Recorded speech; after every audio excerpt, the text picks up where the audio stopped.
Nostalgia can hit us when we least expect it, making us yearn for versions of ourselves that no longer exist. These past identities, for me, I was an ambitious young adult. I was also a naive expat landing in a new city. They play a crucial role in shaping who we are today, and yet we rarely acknowledge the need to grieve them. Recognizing and mourning the different versions of ourselves from the past is an essential yet frequently overlooked aspect of growth. It's normal to miss who we once were. Allowing ourselves to grieve these former identities can help us move forward with a clearer sense of purpose. In this week's blogcast, I'm inspired by a reader's question about grieving old versions of ourselves. If you have a question or topic you'd like for me to address, drop me a DM or post a comment.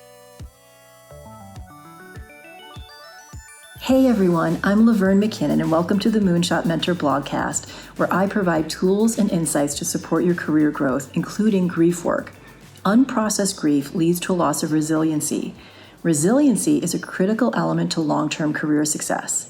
Long-term career success leads to financial stability and fulfillment. So that's why I'm both a career coach and a certified grief recovery specialist. Okay, let's get to it. As I said, grieving former versions of ourselves is a powerful and often overlooked aspect of personal and professional growth. It might feel strange to consider, but it's natural to feel a sense of loss for the people that we once were. Giving ourselves permission to identify and articulate what we miss about who we used to be, it creates space to heal, celebrate, and blossom. Consider traditions like bar and bat mitzvahs, quinceañeras, and rumspringas. They mark the transition from childhood to adulthood.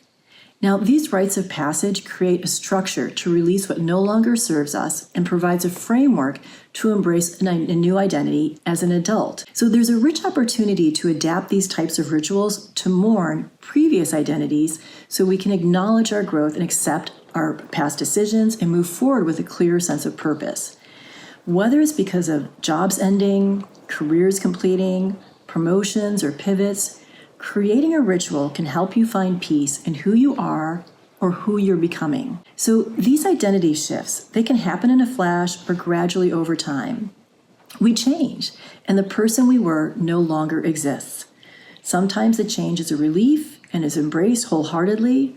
Other times it's a shove, a tumble, or a faceplant. Signs that you might be struggling with this identity shift, they might look like feelings of resentment or jealousy, a lack of motivation or passion, a general sense of grumpiness or dissatisfaction, struggling to find your sea legs. So many people, especially in entertainment and tech, have gone from being employed to unemployed. For some of those folks, they're uncertain whether they're going to find another job that with a title that reflects their previous responsibilities and their expertise. They wonder if part of their identity will become unemployable. That's a potential and harsh identity switch. So before jumping to conclusions about a new identity, it's important to slow things down and take an identity inventory to see if you might need permission to grieve. Here's a structure to help you take an inventory of your identity. There are 3 questions that you can answer in journal form or talk them through with a coach, therapist, or friend. At the end of the inventory, you should have a short list of your previous, current, and desired identities. Now, feel free to pause the recording right now to answer these questions or jot down the questions themselves. They're actually available on my Substack at Moonshot Mentor. So if you don't feel inclined because you're listening on the go, they're still available to you. Question number 1, who were you? How do you feel about your previous identity? Do you miss that person, or are you happy or relieved that part of you no longer exists? Question 2, who are you now? What are the different hats that you wear? These hats can be job titles, various roles you play in your life, and how you show up in the world. Question 3, who do you want to be? Is there an identity that you are longing to embrace? And maybe something that you want to be known for? Some people do the inventory in one sitting, while others do it over time, like days, weeks, or even months. And it's normal to have a range of feelings come out of this work. Everything from sadness to confusion to relief to joy. And if you don't feel any of those feelings, that's okay too. Now I'm going to take a moment to break down each of these questions to gain greater clarity. So who were you? As you work through this question, I encourage you to look at what you loved and also what didn't work for you. Finding a balanced perspective is part of the mourning process. Nothing is ever all good or all bad. When I answered this first prompt, my previous identities included being single, naive, an indoor cyclist, an actress in high school, a Midwesterner, unemployed, and a burger flipper at McDonald's. The primary identity, though, that no longer represents me is being an entertainment executive. This is the place where I actually had to do some grief work.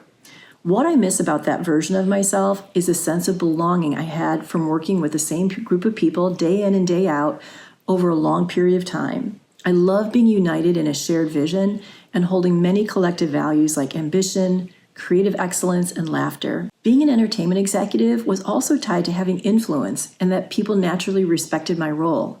I liked the ease of reaching out to creatives and representatives and having my calls returned. What a novel concept. I was also relieved to no longer have that identity because there was a constant fear of being stabbed in the back or not having enough wins to justify me being in the job. The pressure was enormous not to screw up, and I frequently felt like I was spending more time keeping my job versus actually doing the job because, frankly, the corporate environments that I was working in were really political. The second question is, who are you now? Let's start with the different hats that you wear. For example, parent, spouse, friend, neighbor, volunteer, your job title, your career path, your hobbies, your worldview. There are a lot of different hats that you wear, and so I encourage you to write down all of them. And if you're struggling, engage your friends and your family in this exercise because it can be wildly illuminating to hear from other people. My friends told me that my identity encompasses being a planner, an organizer, a great listener, and someone who asks powerful questions.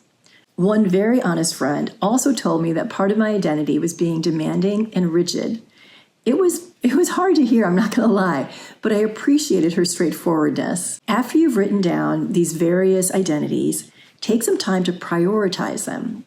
Which ones are important to you and which ones do you want to release? After you've prioritized them, take a realistic look at how you are acting to fulfill those identities. This tees up the third identity assessment question. Who do you want to be? Now, this question actually builds on the previous two questions. Is there an identity that you long to re-engage with? Is there a current identity that needs to be released? Or one that you've listed as a priority that needs more of your attention? Is there an identity that has not been a part of your life that you would like to embrace and be known for? These are challenging questions, and the answers can change depending on new experiences. Let me share an example. Richard had an identity as a go-getter. Then one day, he mucked up a work presentation because he was hungover. It turns out that he had a problem with alcohol and had been masking it for quite some time. The company he worked for gave him time to go to rehab, and he returned to work after 2 months. However, his identity had gone from being the go-getter to being a recovering alcoholic. He walked on eggshells, and he felt that people were always watching over him. Where he previously had a great deal of autonomy, he now had to do practice pitches with the team. He was embarrassed, and it felt awkward to go from grabbing drinks with a friend to having coffee. Richard mourned the loss of who he used to be, along with the trust that his colleagues once held for him. Not surprisingly, he learned that it wasn't just the one bad presentation that initiated an intervention for him to go to rehab.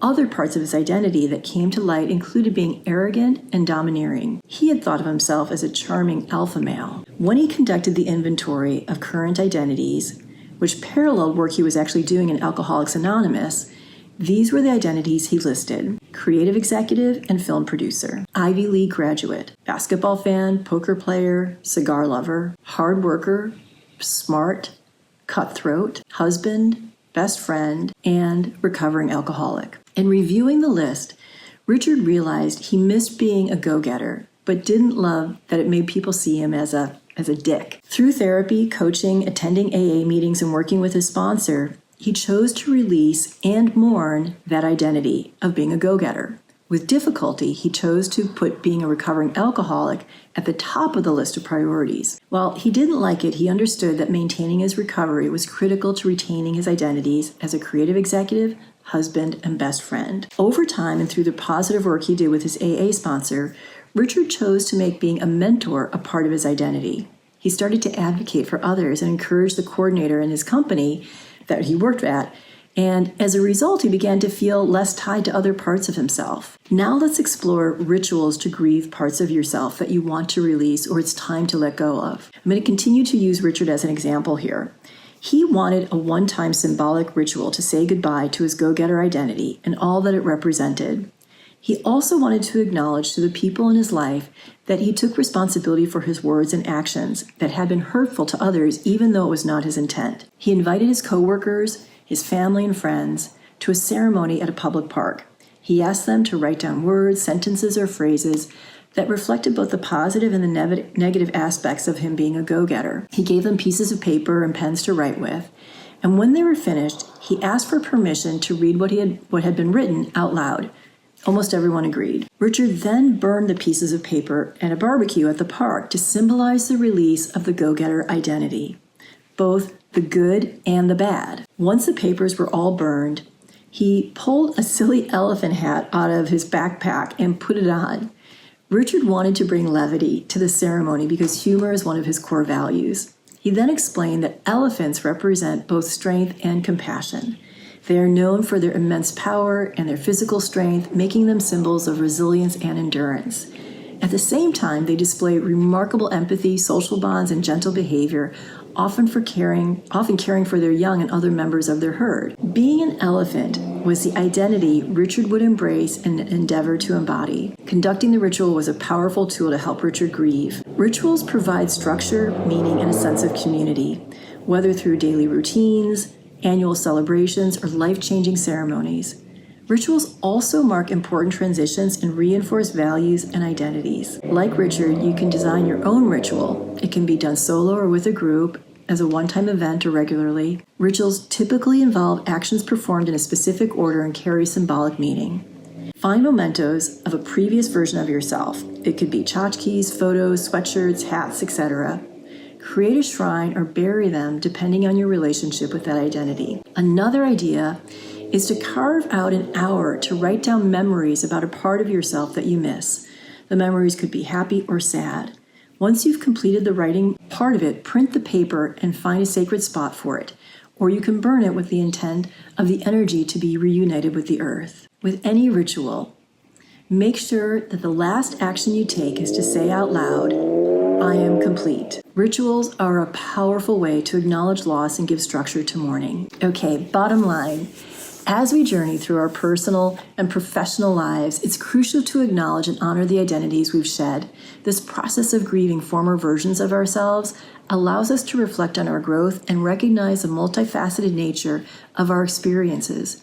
By doing so, we can find peace and clarity in who we are becoming. Creating rituals to mark these transitions can provide a meaningful framework for this reflection.